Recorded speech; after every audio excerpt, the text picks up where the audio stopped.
Layman's evangelical fellowship విశ్వాసమే విజయము అనుదిన ధ్యానములు October 28. అనుదినము చనిపోవుట.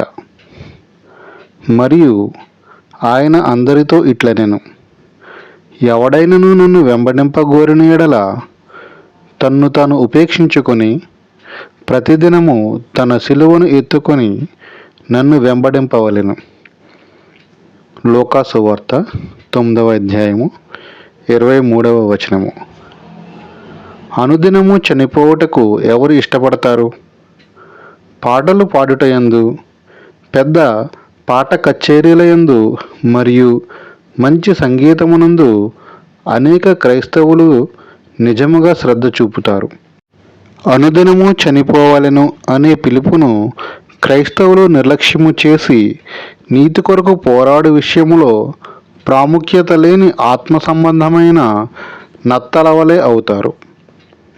సౌలైతే ఇంటింటా జొచ్చి పురుషులను స్త్రీలను ఈడ్చుకొని పోయి చెరసాలలో వేయించి సంఘమును పాడు చేయుచుండెను. ఒక నిజమైన యుద్ధభూమి, అపాయకరమైన స్థలము, కష్టము మరియు మరణము ఉన్నదే సంఘము. చూడండి, ఆధునిక రూప పరిమాణము క్రైస్తవ శిష్యులలోనికి మరియు సంఘములోనికి కూడా వచ్చి ఉన్నది.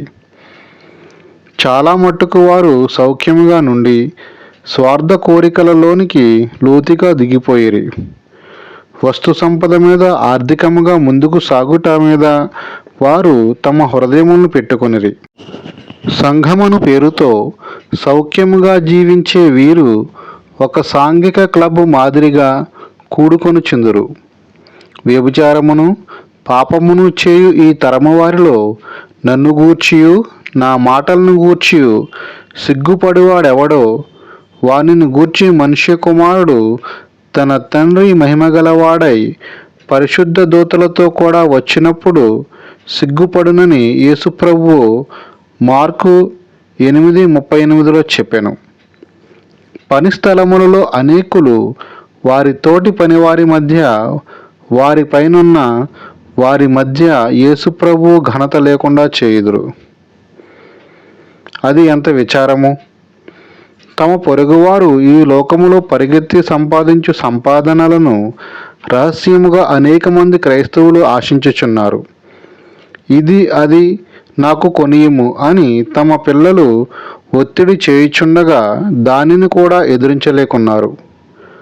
బాలురు బాలచేష్టలు చేసి జనులను ఏలెదరు అని బైబిలు యెషయా 3:4లో చెప్పుచున్నది.